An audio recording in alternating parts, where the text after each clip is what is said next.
We are going to begin this retreat with our first panel. The first panel is titled Race and Racism in Education. On the panel, we will have Dr. Jerome Cranston, Dr. Barbara Mcneil, Dr. Shani Pete, and Shani Prasad. Dr. Shani Pete is from Little Pine First Nation, Treaty 6 territory. She is a professor in leadership studies at the University of Victoria in the Faculty of Education. She previously worked at the University of Regina in the Faculty of Education and served as the executive lead of indigenization for 3 years. As a teacher educator, Dr. Pete has spent more than 2 decades doing the difficult work of engaging students with the realities of oppression and colonialism. Welcome, Shani. Next, we have Shani Prasad.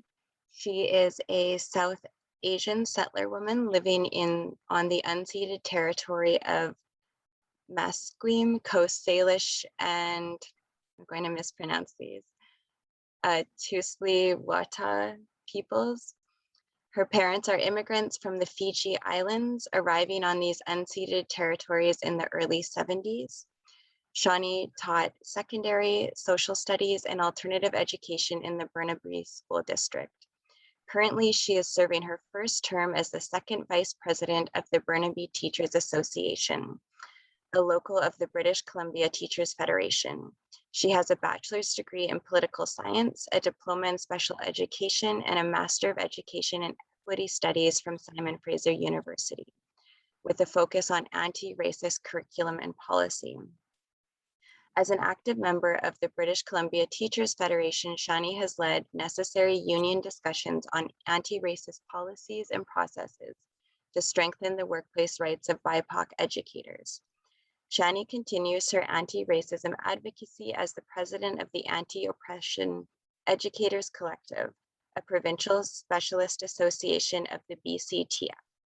She has been recently elected as the BC Federation of Labor Worker of Color representative for a 3rd term, where she continues her advocacy for improving working conditions among those categorized as BIPOC. Welcome, Shani.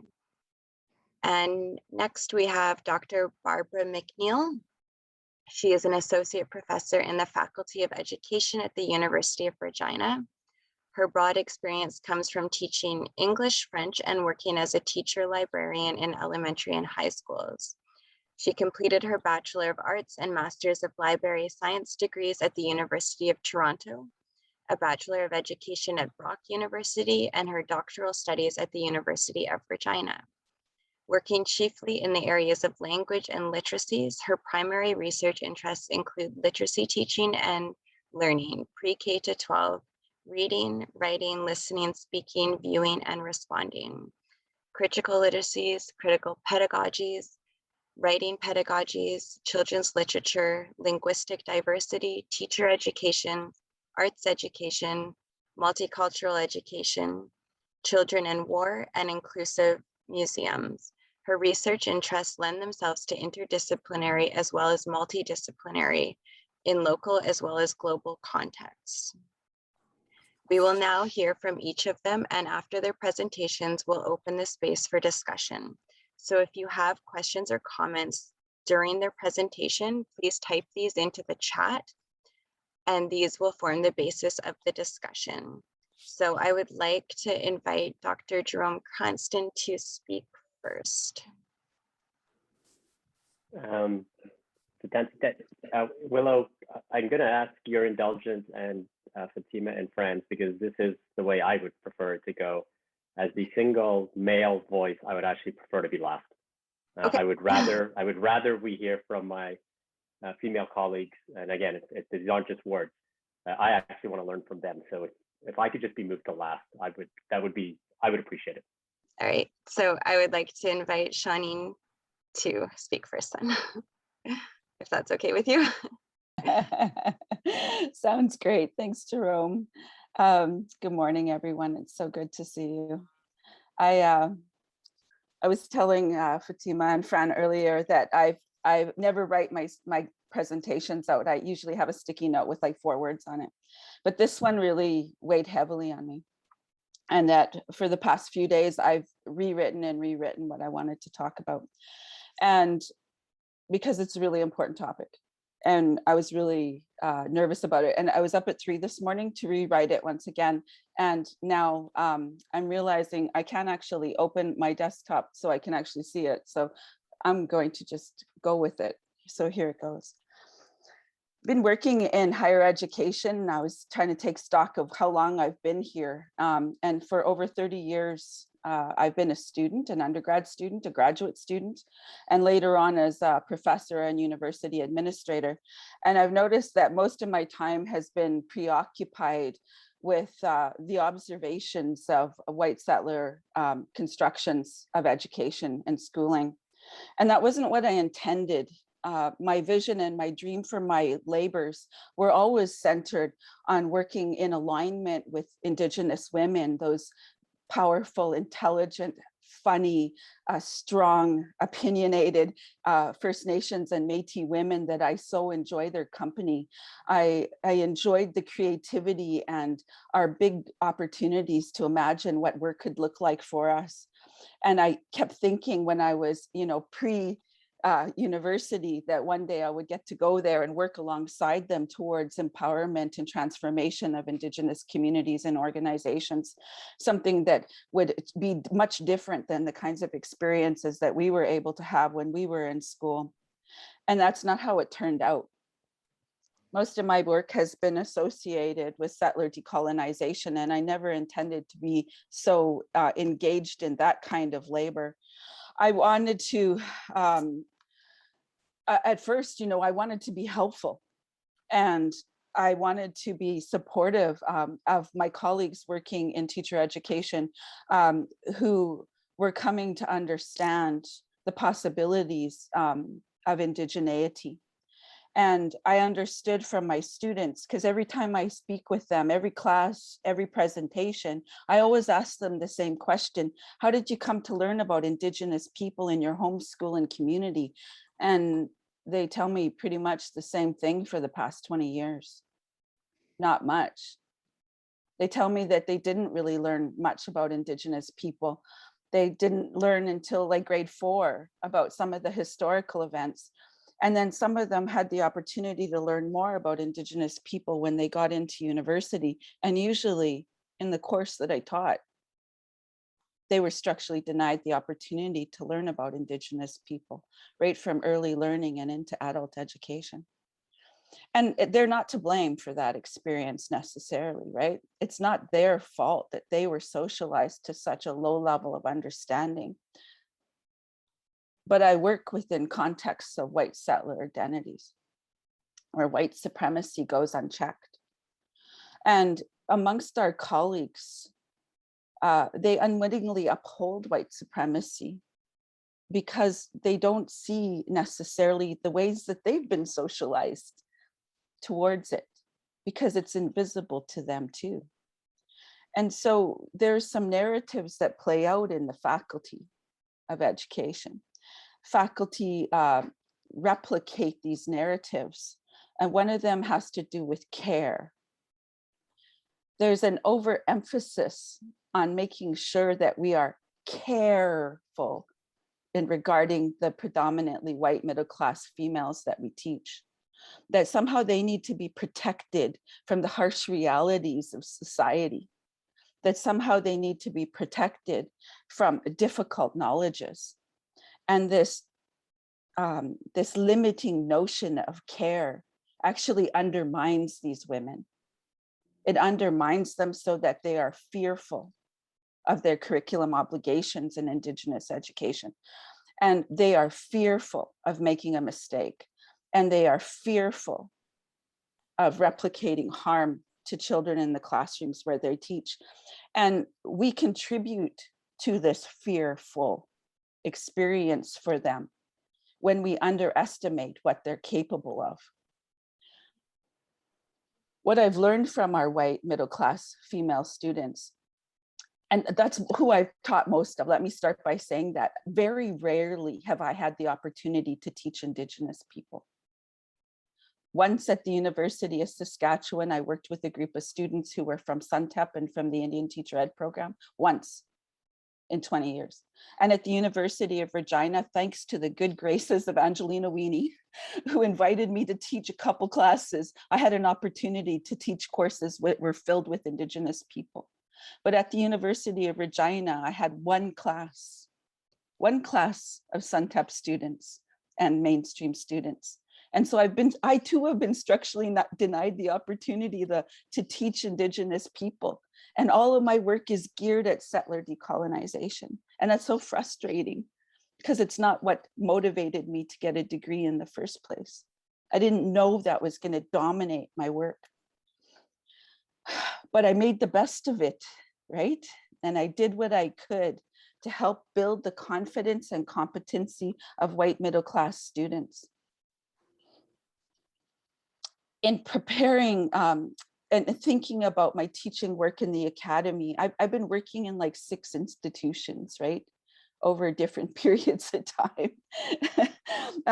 And I've done lots of different kind of roles. But central to that work was helping to make visible whiteness, helping to make visible white settler identity and the ways that it operates within education and schooling. The second narrative that happens within our faculty has to do with what white settler faculty know. And they have an understanding, perhaps because of the ways they too were socialized. And it's about the non-interference, right? It's a non-interference, which is a limiting notion for them, which keeps them from being able to engage more critically in difficult knowledges.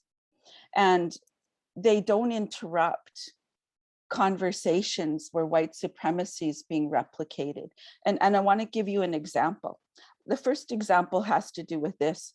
On my insistence on teaching courses in education administration, I was structurally denied the opportunity to teach those courses, even though my master's and PhD were in these areas. And when I insisted on teaching these classes, my colleagues said only with him, only alongside him could I teach this course, and only when he approved the curriculum that I could teach alongside him. His preference was for me to take his work and simply be the brown voice to it. That wasn't good enough. And so in my attempts to assert my authorities over the leadership and the design of that course, I insisted on a very different kind of protocol for the course design and delivery. There's a kind of a way of also speaking in the faculty that is limiting. And it has to do with the normative discourse norms of faculty members. And within the structure of our departments, we would have unit meetings where we would talk about students' progress through the program. And I was concerned about one of our students, and I was concerned specifically about his ability to write a paragraph. And when I brought forward this idea that he had literacy problems, and that his writing was not quite at the level that I would like a teacher in our province to hold, I brought it forward to my colleagues. Instead of speaking about the student's ability, 2 of my colleagues sat across from one another and they started talking about his dad who was a football coach, his dad who was a great football coach, and his stats were this and this for so many years running, and he was going to be a great coach too. And I said, one moment, please, because we're not preparing football coaches in the Faculty of Education. We're preparing teachers. And I expect teachers to have a certain level of literacy so that they can model that for students. I looked around the group because there were many of us in the room. And there was a lot of, that turning away and drinking coffee and checking the phone, and the process of inaction and non-interference meant that I didn't have backup, right, in this setting.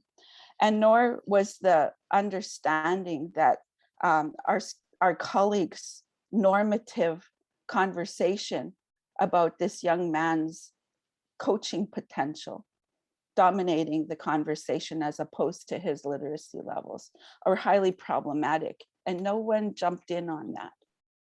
And so I was left hanging to deal with it on my own. And these are just examples again and again that play out in relation to Indigenous people and Black people's work in the academy.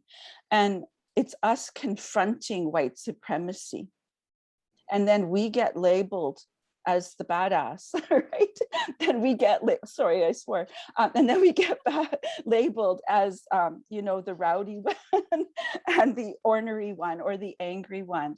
And what we're trying to do is actually illuminate white supremacy in action. And that work is not about conforming to the professional norms of the institution. In fact, it's really important for us to illuminate those inequities more frequently, to be disruptive more obviously in our collective work. And yet, that very judgment around our professionalism becomes even more problematic for us when it comes time to go through promotion and review processes where our questionable professionalism can be illuminated by our colleagues, and they can in fact limit our potential for job security. And yet the very thing that they need within the academy for it to grow is more disruption. They need more marginalized peoples to speak up and to identify the limiting ways in which we are addressing curriculum and professional practices in teacher education. The other piece that for me is that my colleagues have become very dependent on what they perceive my contributions to be. So they determine that my work is primarily cultural because they see me as Indigenous and therefore of a culture, right? And what they don't realize, or perhaps they prefer not to think about, is that I'm actually going to be talking about both anti-oppression and decolonization, because those are necessary efforts that white middle class, predominantly female educators need to engage in. If they follow the track of their own thinking, and they'll often say to me, can I expect to learn about your culture so that I can teach it out in the field? And I'm thinking, you're not entitled to my culture. You're not entitled to it. It's not a commodity for you to just gather so you can position yourself as an expert, because that's a slippery slope, right? And in this week in particular, when there's this difficult notion of identity fraud, we can contribute to that when we decide to give away our culture to white folks who then pick it up and pretend like they know it. Hugely problematic, and that's not what I want white middle class female students to do with what I have to teach them. And so we have to disrupt this notion that cultural teaching will do it for them, will be enough for them to take up in their own teaching practice. And what I want them to do is something very, very different. And what I need them to do is the practice of both anti-oppression and decolonization in their work. So I teach them very, very differently. I teach them centered on the notions of land and to disrupt the idea of land as possession. And I do it through a series of learning activities that include things like writing their settler family story. And I got that activity from Sheila McLean at the University of Saskatchewan.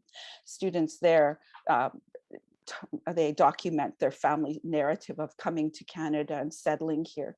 And more importantly, they also talk about those processes which facilitated that settlement. I do two other activities with them. One of them has to do with them sitting quietly in a space where they get connected back to land as first teacher. That one I can talk about later, but I then complete the triad, I guess I would call it, of activities with the screening of the film Colonization Road, The Past System, and Nipawas Tamatsuan, the story of Gerald Stanley and Colton Bushy. In this way, they can see that ongoing settler colonialism is present today. And then it gives them clues as to where they can go in terms of curriculum connections. We determine those in the curriculum from K to 12, and that addresses for them their need have a relevant curriculum practice. So that's where I would going with that one. And that's how I get them to think more about decolonizing education and how to confront the white supremacy of the profession. So thank you.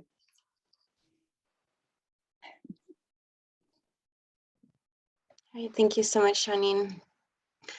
Next, we will have Shani.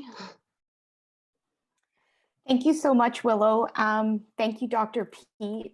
So much of what you have expressed to us resonates so deeply with me.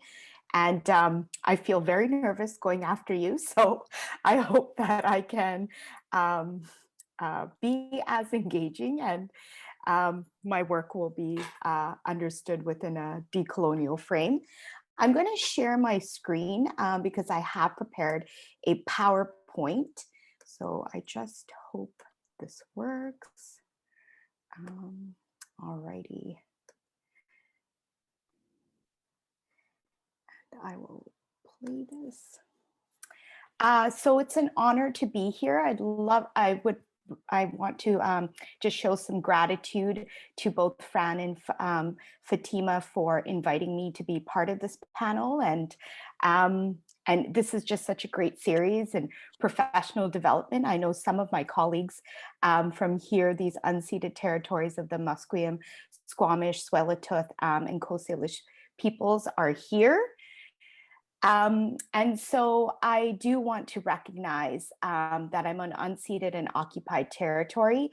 And there was a beautiful land acknowledgement and a welcome prior, and Joseph shared with us this notion of Indigenous people don't need to decolonize.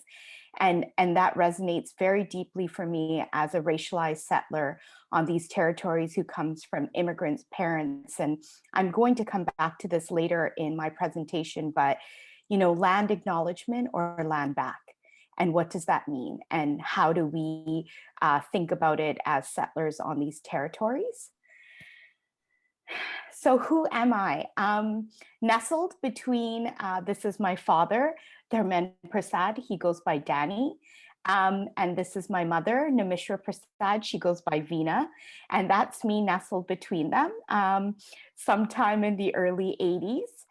And, who am I? This is a larger and existential question that I wrestle with every day.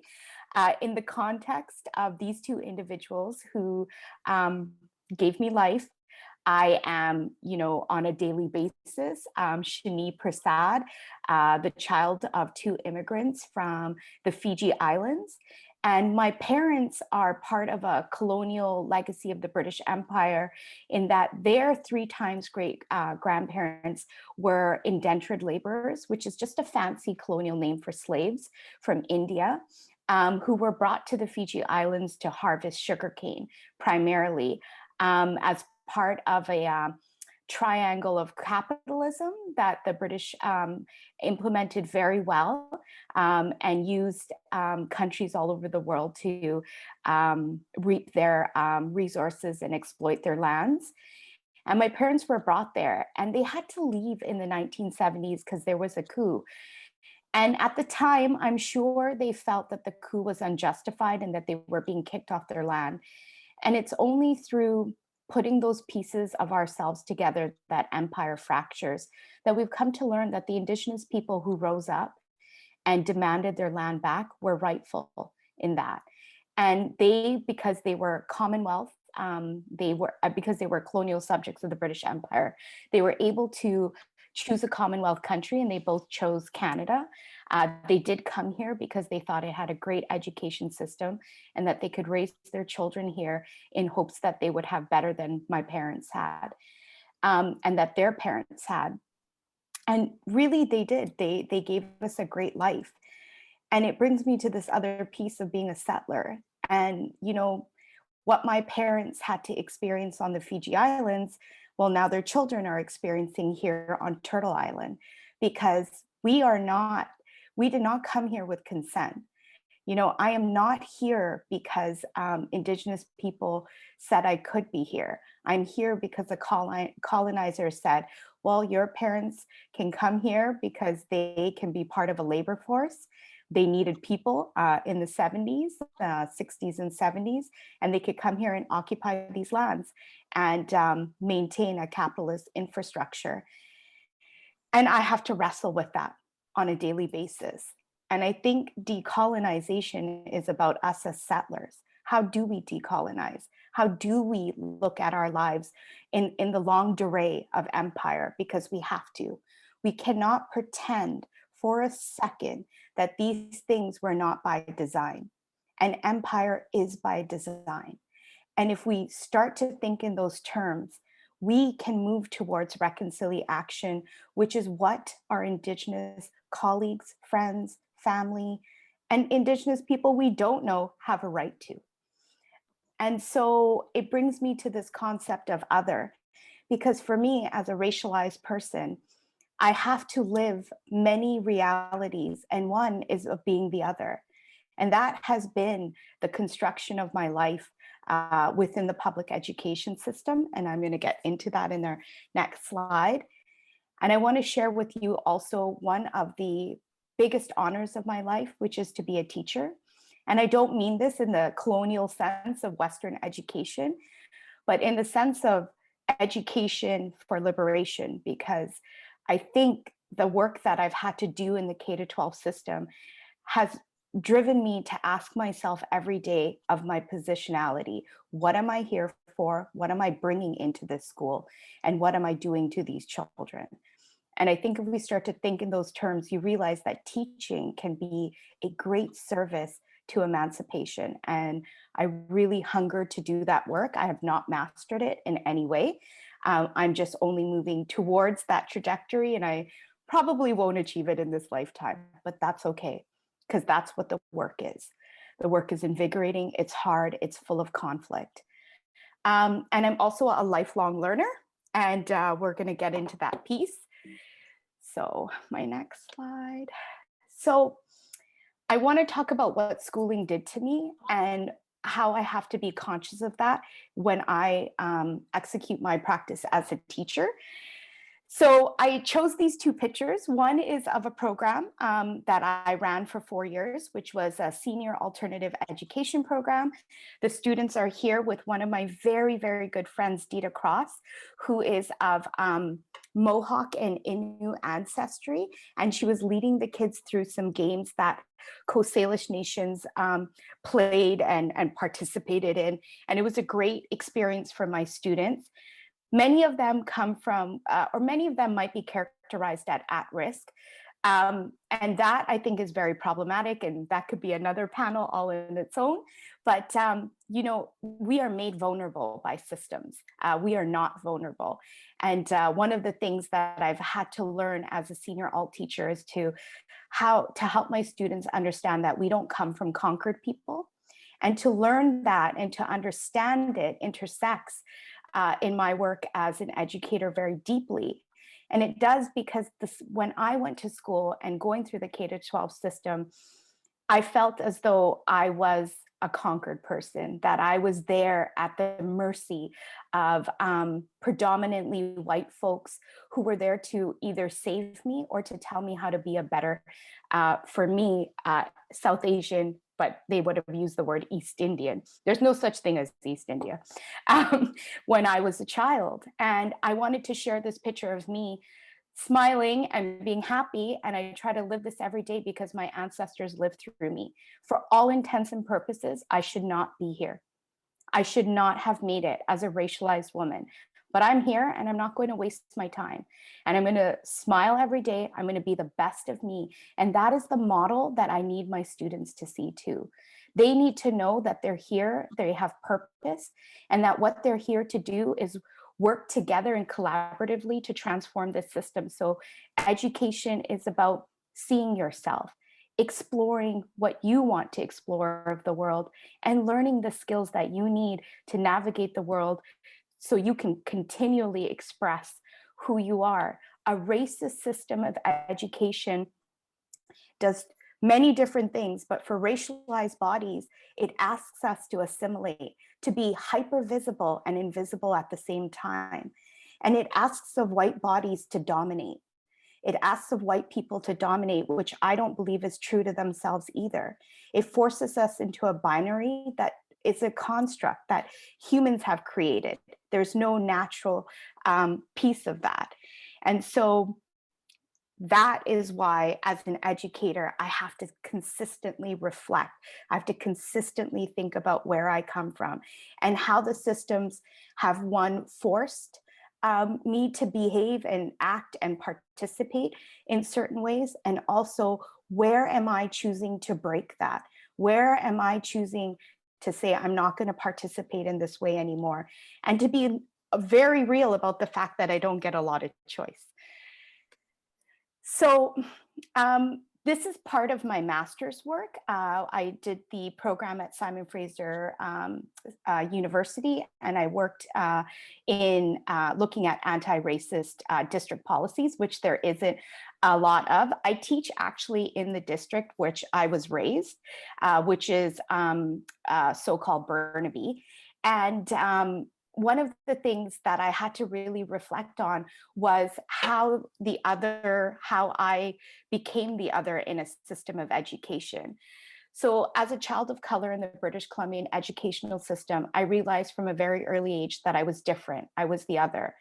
The power in establishing social forces which create social difference, and how inequality is fundamental to understanding how racial oppression operates.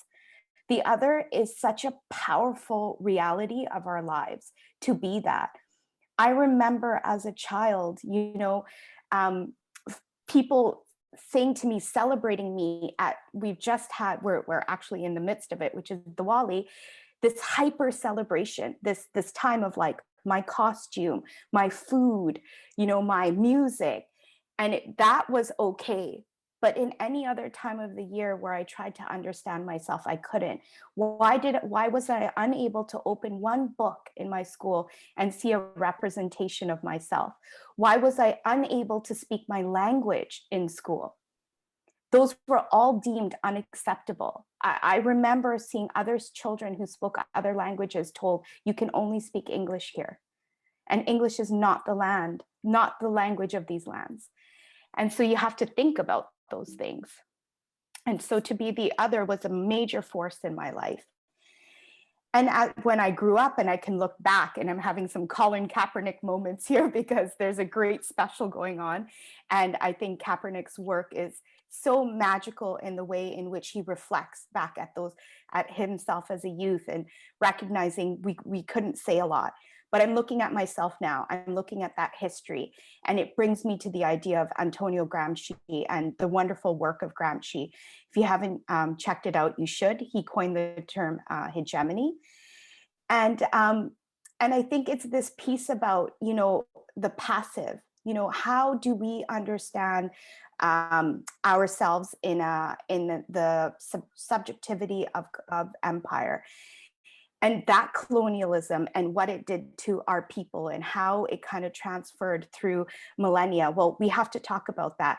And when we do, we start to bring the pieces of our fractured self together again.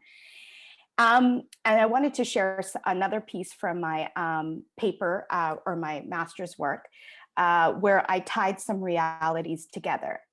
It was not until my adult years in both union activism and post-secondary studies that I began to weave together the pieces of who I am. I learned that my people have a rich history and that empire has fractured my people like so many dispossessed communities. Had I been afforded in public school education more opportunities to learn about dispossessed and exploited communities, how different would my educational journey have been? And I think this is where we start to realize that dominance of the Western Eurocentric narrative is problematic. It makes us disassociate from who we are, but it also steals from us the opportunity to even realize that being different is fantastic. It is one of the coolest things, and I'm going to love it up and I'm going to live it up, and we should. This is what we want for kids, and this is what we want for youth. And so this brings me to my work within the BC Fed Worker of Color Caucus. And here I have a picture of my family, which is really diverse. You can see my siblings and my aunts and all the kiddos. And much of these people are unionized in our caucus. So that's pretty awesome. And on the other side here, you have an image of many teachers who are also part of the Worker of Color Caucus. And I wanted to share this with you because I think it's so important that we work as racialized, as non-Indigenous identifying people of color, for Black folks, that we work in solidarity with Indigenous folks. And my parents came to these lands, they didn't ask for permission. They were forced, their people were forced to the Fiji Islands. These are realities, but we can't sit in that. We can't sit in the notion that, oh, hey, I didn't have a choice, because we have choices now. And I think that was really hard for my parents for many years, but they are at a place now, and I see this among so many BIPOC people, hey, we can't change the past, but we can change the future. And we got to do that work. And we have to take our leadership from Indigenous people. And that brings me to that notion of land back. What happens when we start to realize, what Frantz Fanon, one of my heroes in scholarly work, but in all things revolutionary, wrote: for colonized people, the most essential value, because the most concrete, is the first and foremost the land which would bring them bread and above all dignity. What happens when we as BIPOC people and perhaps non-BIPOC people work together with Indigenous people to return the land? What dignity will we gain from that? Our education system hungers for that dignity. And I think that when we start to free ourselves from the notion that we have rights to private property here, when we start to free ourselves from the notion that we own something here, we'll start to free ourselves from the notion that our students need policing. We'll start to free ourselves from the notions that Indigenous people had an experience, a residential school experience or a past history of colonialism, but it's not that bad now. We'll start to see the repercussions of colonialism that ricochets through systems.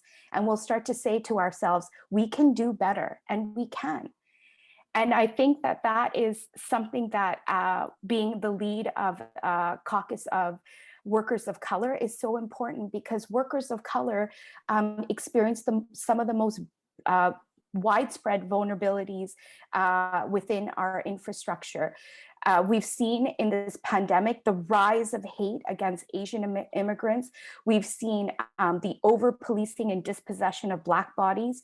We've seen the immense rise of hate and violence and sexual violence towards East Asian women and South Asian women.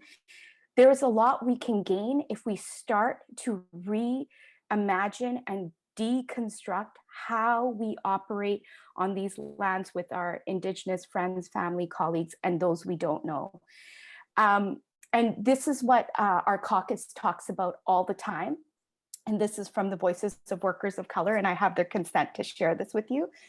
And this is something they say all the time: you do not need to collect more data on racism. I cannot express to you how much people of color are just like, don't show me another stat. You've been collecting it since the 1960s, just stop. Consultation is a performance. And I do think that this is something for us to really reflect on, because Indigenous people know this way better than us. Consultation is, we don't need that anymore. You don't need to consult, you know what you have to do. And human rights laws are meaningless, especially when every day you go into your workplace and you experience violence, you experience widespread white supremacy everywhere you go. The police that are supposed to provide safety don't. These are the things that workers of color are wrestling with every day. And again, we have to ask ourselves, where is transformation? Is it going to come if we just keep working for ourselves, or is it going to come if we start to see what Indigenous sovereignty movements are all about? And I think I'm almost over time, so I'm going to really wrap it up here, and I won't get into this.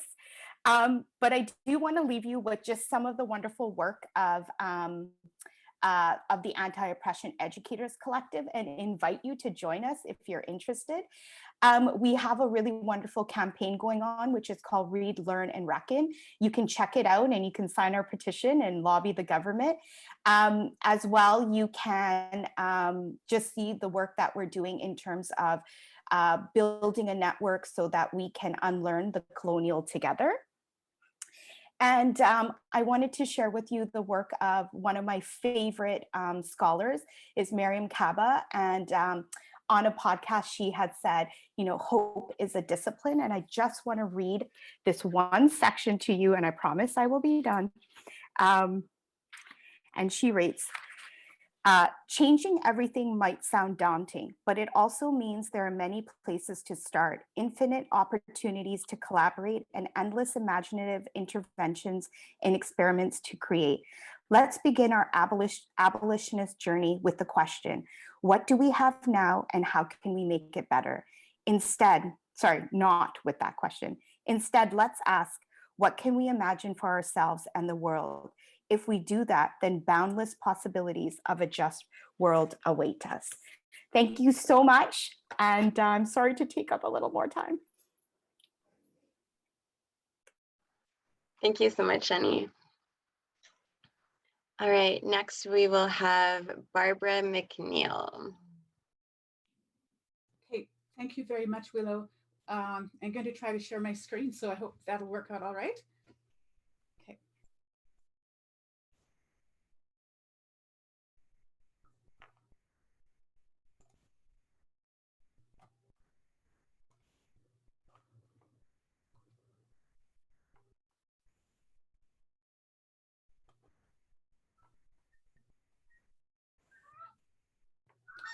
Good morning, everyone. Can you hear me? Yes. Great, thank you so much. I'm delighted to be here, and I'll begin. My presentation is entitled Decolonizing Technologies of Affect in Education Relationships. This is our theme, the case of children's literature. I teach children's literature in the Faculty of Education at the University of Regina, and it is my pleasure to do so because I've learned so much from it and through it. I wish to begin with these acknowledgements. I wish to acknowledge, as Tuck and Yang say, that decolonization brings about the repatriation of Indigenous land and life. So I'm very, very well aware of that and want to work with others towards that. From François Fanon, I am a person of Caribbean origin. Fanon is from the island of Martinique.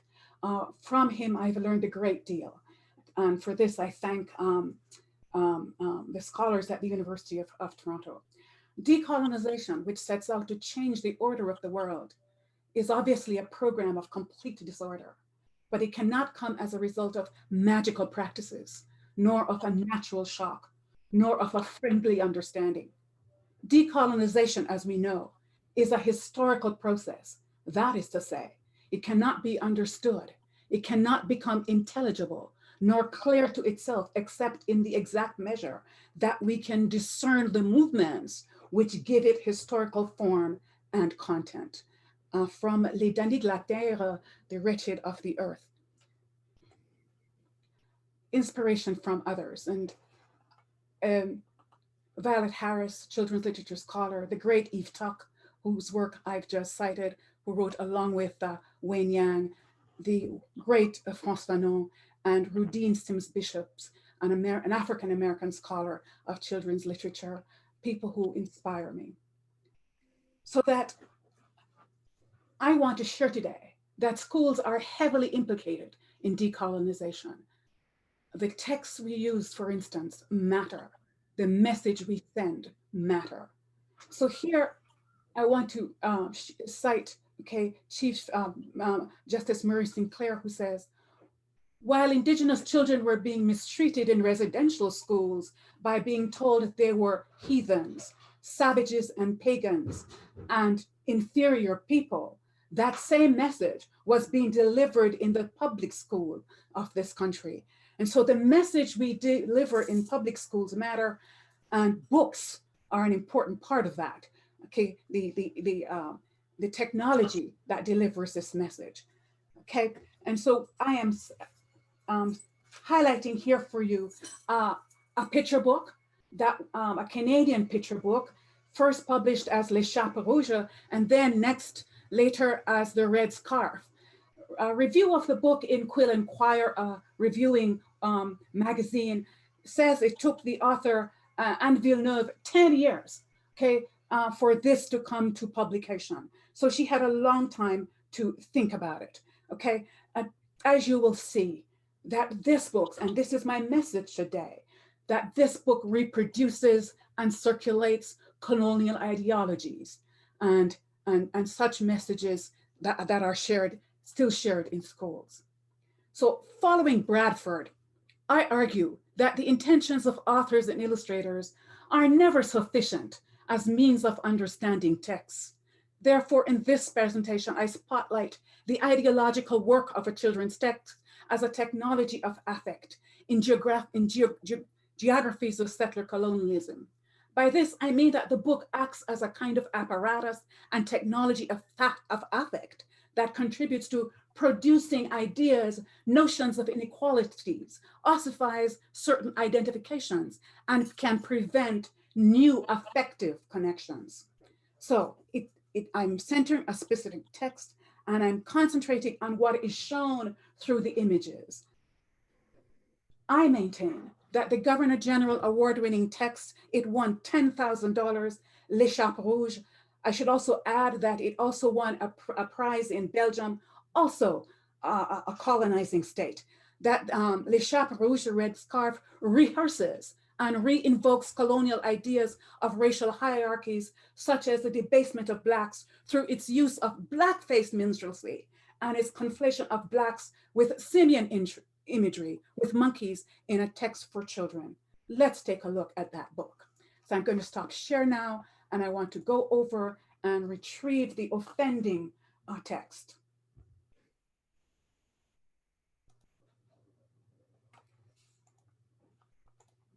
I want you to see what I saw as I came to this text.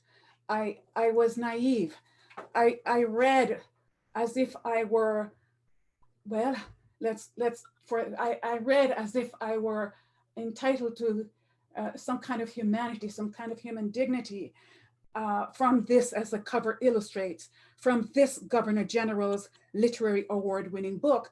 I want to emphasize that the book won the highest prize that can be awarded to a children's text from the Canada Council. The Canada Council is responsible for awarding these Governor General's prizes. The Canada Council is, an agency of the Government of Canada. Okay, I proceed. So Les Chapeaux Rouges has only 8 words of text. Okay, there they are. Another great day, says Turpin, the taxi driver. So it tells the story of, it's the characters that are central to the story are anthropomorphized characters, okay? Animals behaving as if they're human, all right? And so Turpin is a taxi driver. His cab is hailed. He picks up a passenger, and the passenger leaves a red scarf in the book, and Turpin sets out to reunite the scarf with its rightful owner. He's a white mouse, and he is heroic, of course, all right? And this is where I pick it up. So Les Chapeaux Rouges draws from 2 genres of literature, animal fantasy and historical realism, focalized from the perspective of Turpin, an anthropomorphized white mouse whose ominously boring, uneventful day is thrown off course in the direction of excitement when he's hailed by a human clad in a black cape, top hat, and a red scarf. The passenger accidentally forgets his crimson red scarf on the back seat of the taxi. Turpin, an endearingly polite and ethical driver, pursues the passenger in hopes of reuniting him with the scarf, as I said. And thus it was that Turpin entered the world of the circus, the carnivalesque world, the freakish world of the circus. Okay. So I want to now take you to, so, you know, I'm going along, this is thus far a fairly innocuous children's text, not harmful, and so on and so forth. Okay, and then I come to a certain scene, and I wanted to take you there. So you can see the anthropomorphized animals, the treatment of the lion suggests the historical period, okay? And so I'm going along, and then I get the sucker punch. This is the sucker punch, okay? So in this scene, the audience is situated on the sidelines, and sidelined, in a way backgrounded by what is foregrounded. Because what is foregrounded is a brown monkey with bulging eyes, a wide red mouth, flaring nostrils, and a red fez. It is here that my disbelief and agony, my suffering began. It is here that I was sucker punched through encountering aspects of blackface minstrelsy on the face of a monkey. It was dignity assaulting and insulting. It is at this stage in the plot that we, audience members, witness the genesis of the conflation of simian imagery with the racist tropes of blackface emerging from the period of blackface minstrelsy, 1830s to 1960. The monkey is anthropomorphized. My aesthetics of blackness were revolted, my humanity wounded, my anguish deep, my reading self ambushed. And so I want to share with you a few more, some more of the images. And so as the story goes, Turpin, the mouse, is trying to again reunite the owner, return the scarf to its rightful owner, and all kinds of antics, slapstick antics is evident. This is what the white reviewers saw. They did not comment on this that's in front of you. So I researched this book thoroughly. I have a published paper in a book entitled Prizing Children's Literature, and I'm now just working on the second paper. So disturbed I am by this experience. And so here you see the monkey in blackface minstrelsy up to a variety of antics. You know, he grabs the scarf, he moves up the ladder, and then I want to draw your attention to this image at the bottom. I found it overwhelming. It just flattened me. This book won $10,000 from an agency of the Canadian state. And so you see then the text really matter. I will stop here and return to my other presentation.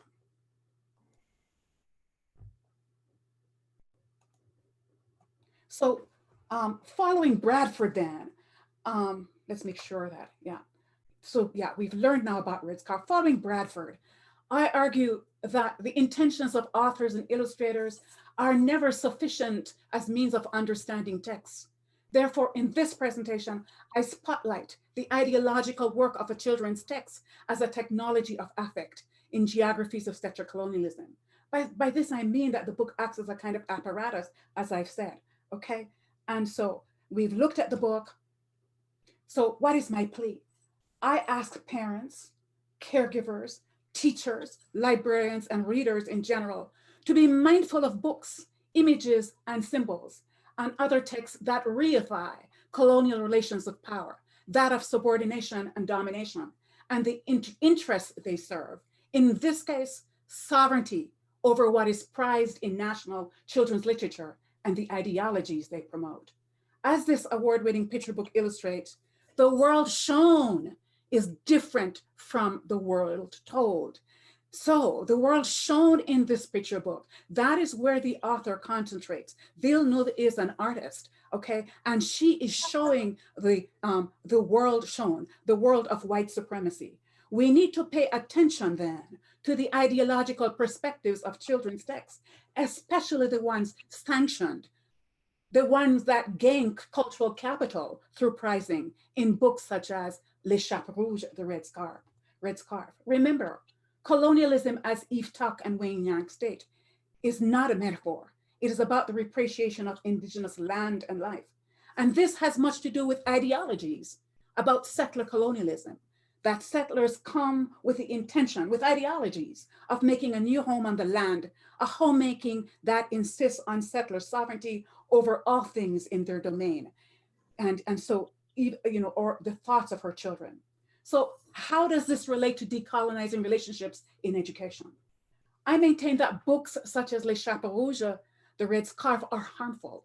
Thus, prizing institutions such as the Canada Council need to be mindful of their relationships. First and foremost, their responsibility and relationship to children. And here I cite the UN Convention on the Rights of the Child. Article 13 says, children have the right to get and to share information as long as the information is not damaging to them or to others. I assert that Les Chapeaux Rouges is damaging. It was damaging to me. And when I shared it with my two children, they saw the damage. And then I shared it with my colleague in the faculty, and others have helped me talk about it. I also bring your attention to Article 17 of the United Nations Convention on the Rights of the Child, to which Canada is a signatory. Remember, the awarder of this prize is an agency of the Canadian state, and Canada is a signatory of the convention.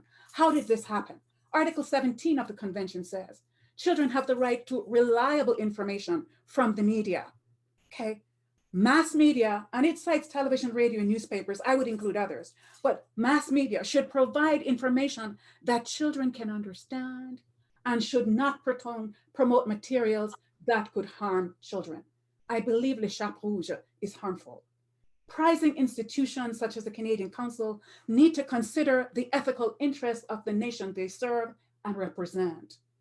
I believe that publishers too need to exercise greater care in the selection of manuscripts and reviewers in terms of their perspectives. There needs to be a rejection of colonial ideologies and relations of power. Greater criticality is needed in the kudos meted out to children's texts. Recall that I pointed out that, for instance, when I called the Canadian Children's Book Center at the in Toronto, my home city, and I asked, has anyone ever complained about this book? They said no. All the reviews that I read, Publishers Weekly, you know, School Library Journal, and the reviewers were all white. They did not see what I saw. Okay, I assert my subjectivity is different. I assert that the selectors, disseminators, and users of children's texts need to be watchful of the reproduction of colonial relations and power. Those relations hurt us. So in the paper that I will be presenting in England in August, I tease out, well, what should happen? You know, it's, for me, it's not good enough to call out Les Chapeaux Rouges, because when I did further research, I found that Anne Villeneuve has a newer book that also, you know, has distorted, disrespectful representations of Africa. All right, so what should be done? So that I in my paper, I propose that we draw on the epistemologies of Indigenous scholars and others that call for truth and reconciliation, that call for restorative justice, okay? And so that I'm calling for truth with regard to Les Chapeaux Rouges from the Canada Council. And I'm hoping that there are some people in the audience today that will write to the Canada Council and ask for the reconsideration of this book. I'm not calling for the return of the money. I am calling for dialogue with Anne Villeneuve and or her representatives so that we can engage with each other on the basis of solidarity, caring, and justice, so that dialogically she can listen to us and we can listen to her. And perhaps we might arrive at the point where perhaps she can create another children's text, okay, that operates in a different way, as a different kind of technology. So it's there that I end it and invite your questions later. Thank you very much. Thank you, Barbara. All right, last but not least, we have Jerome. To my unbelievably amazing colleagues. You teach us every day, Shani, and Barbara. You teach me. You are kind and generous and patient with my learning. And for that, I can't express more than a thank you. But please know, every once in a while, I feel grateful for decisions I make. Deciding to go last was one of my brilliant ones this morning. So I want to talk about us in the academy. I want to talk about this thing we call higher education. I want to talk less theoretical, conceptual, and a little bit more about real life, because I think that my three colleagues who preceded me gave us more. They just gave us so much. So to the folks who know me, and for those of you who don't know me, I always declare myself as consummately brown. Every day of my life as a brown man, that is how I enter the world, and I've acknowledged myself this way for the larger part of my life.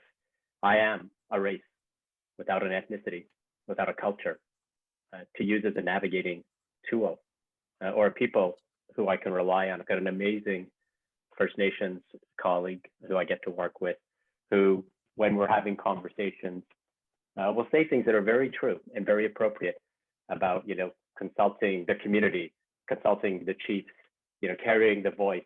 And the amazing colleague I've got, I always have to reply, I got no chiefs, I got no community. All I have is my brown body. All I have is my brown existence to try to navigate the world with. I descend from a tribal grandma, a maternal grandma, and to Shani's piece, she came from a territory that's now referred to as Nepal, but she's a tribal woman. And I can make no claims of indigeneity or tribal connection other than I know who my maternal grandma was and I know who she wasn't. She's a tribal woman who was anglicized, colonized, and evangelized, and given the name Margaret, Rosalind, Rosie Brown. And as much as I don't know about her, one thing I do know about her, because my mom was adamant with this part of the story, her surname came from the color of her skin.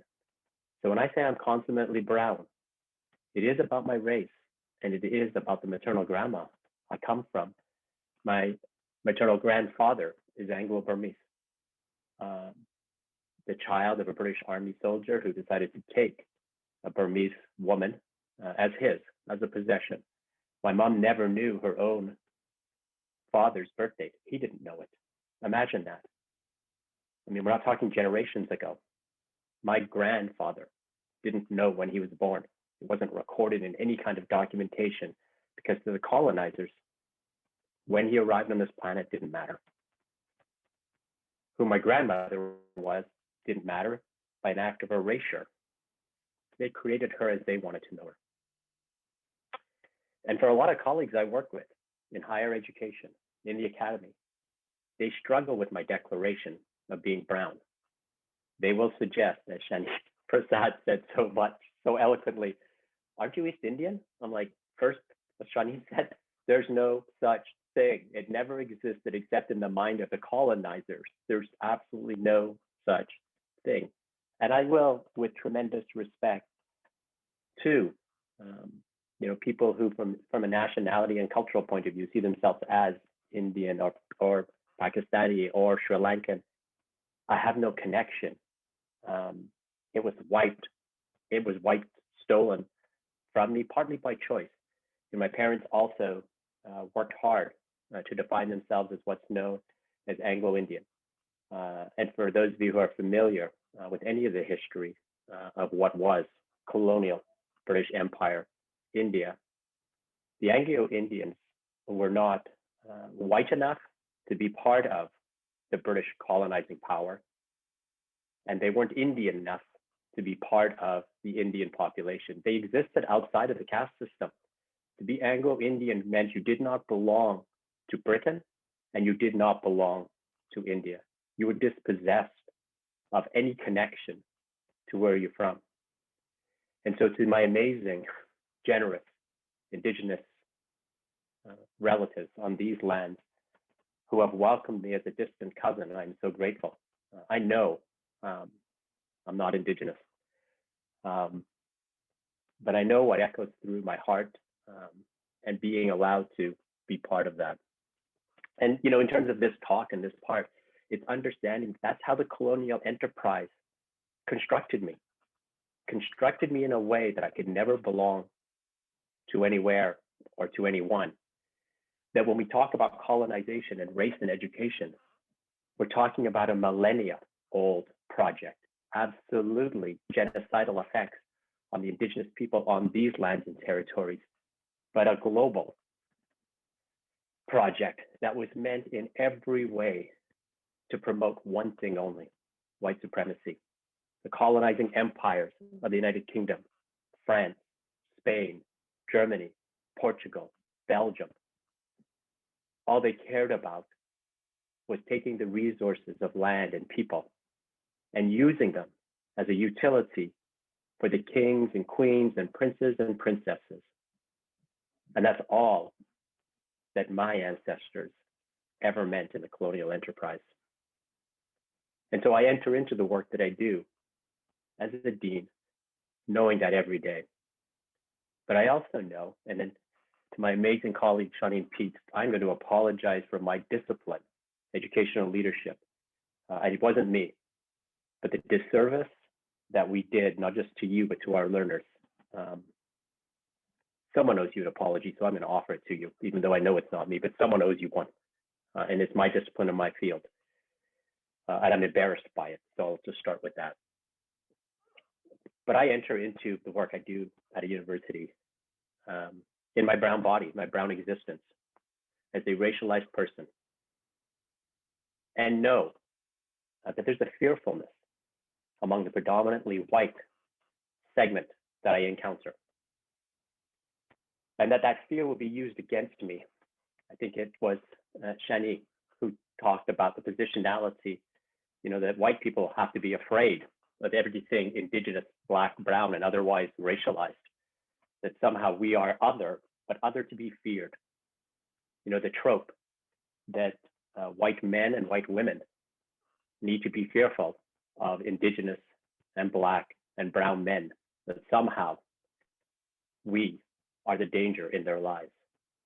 And so how much I get policed, and my amazing colleague, Barbara Mcneil, and I have had amazing conversations about how the system polices us, polices our very existence. We are surveilled. You know, yesterday, and I'm going to share this with my colleagues, I realize I've got University of Regina colleagues on this call. You know, the number of times where I've had to justify myself, not just decisions, but justify everything about me, and how I have to deal with colleagues who somehow think collegial governance, metaphorically, is keeping my feet to the fire. Imagine that, as a racialized person, knowing in my mind that in my encounters, that I work with colleagues who believe it is their job and responsibility, that it is their entitlement and privilege to keep my feet to the fire, to keep guardrails on me, because somehow, regardless of what I do, no matter how hard I work, I'm not worthy of their trust. They can trust each other and they can demand that I trust them, but they won't trust me no matter how hard I work. And that I enter into my work knowing that I have a greater goal, that I accept the responsibility, I seek out the responsibility to be a dean. Not for me, and I don't say this in some sort of altruistic, you know, twist, but I know what I'm after. And I'm after creating not just a healthier, better future for indigenous, black, brown, and otherwise racialized people, but a better present. You know, the norms and understandings of collegial governance, of discourse, of how we're going to operate and manage ourselves are steeped in white supremacy. You know, the very academy we work in is an artifact of the colonial enterprise. The education system, K-12 right through university, it was meant to benefit one segment of the population and one segment of the population only. and that is the dominant white part of the population. First and foremost, men. And I give tremendous support to my white female colleagues who continue to suffer from gender inequality, and we need to work on it. But let's not kid ourselves. The second most privileged group in the academy are white women. White men first, white women second. The rest of us fall behind it. And I know my place. I know that as a cisgendered heterosexual male, that I have the advantage that I don't deserve. I simply have not done anything to deserve it. And every day I walk into my office, be it here or elsewhere, when I get invited, regardless of where I am, whether I'm, on holiday, so to speak, I'll make myself available, because supporting this kind of work, supporting my female colleagues, Shani, and Barbara, I know you will lead us to a better future. And I dedicate myself and commit myself to that work. But I live with the fact that in doing that, so many times my race actually gets obliterated, erased. I have colleagues who will only see me as a heterosexual male. Their color blindness reduces me to only one thing.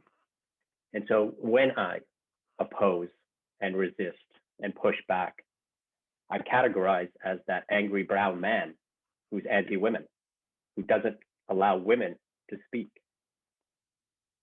And then there are many days. Yesterday afternoon, I think my faculty colleagues got a small dose of it. There are many days where I grow weary and tired. And there's a quote that showed up on Time magazine not long after the unbelievably horrific, on full display murder of Mr. George Floyd, which talks about the fact that Indigenous and Black and Brown people have been demanding justice, demanding fairness for centuries. It's not going to change until our white relatives, colleagues, until they make it the most important part of their very lives to decolonize, but not decolonize just our minds, but actually our systems, which we live in. So I'm going to read a relatively short quote rather than putting it on screen. It comes from an article written by Siobhan Stevenson, who works at the University of Toronto, when it appeared in Academic Matters. And it's a relatively short section, and I think it sums up the work that I do and what I hope for. It's called "Building an Anti-Racist Campus Means Fundamentally Rethinking Institutional Structures and Practices." You can Google it and find it. It's not very hard. Siobhan Stevenson. And quoting Siobhan, "Meaningful change will not come if efforts are limited to only re-educated instructors and other staff, although that's an essential component. Real change can only come when those senior administrators occupying the highest positions of power in our institutions decide to dismantle the racist and colonial systems upon which our universities are founded. Racism is systemic, it is historic, and it is tightly woven throughout our social fabric and built directly into our bureaucracies. Thus, a path forward solution will only be found if those with the power to allocate our institutions finite resources adopt an action-oriented agenda committed to dismantling and defunding all those initiatives and bureaucracies that serve to fortify the current structure. My Faculty of Education colleagues are stuck with me as Dean. I'm not going anywhere real soon. I plan to fund the initiatives that will bring down the colonial structure brick by brick and rebuild it in ways that are a better future." Siobhan later goes on to say, systemic and structural change of this magnitude demands a new generation of visionary and representative leaders who could be handed the reins of power and inspire us to the next level. And they're here on our campuses, in our faculties, and across the country. I enter every day of my work realizing that I have an opportunity and a privilege as a dean to do exactly that. My colleagues may think that being a dean is about authority and power for myself, and there's not much I can do about it. but I will continue to use the authority and power that I've given to create better futures, better opportunities.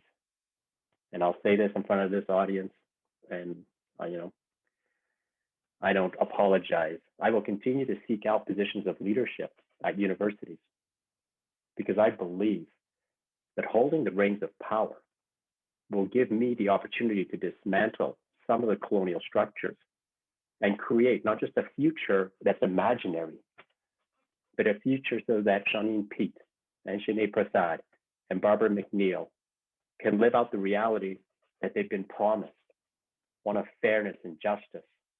So to me, decolonizing education is both theoretical and very practical. And I want to thank Fatima, and I want to thank Fran, and I thank Willow for creating a space. I want to thank all of you. This is so meaningful. So thank you for your patience with me. Thanks for listening. I'm going to turn it back to Willow.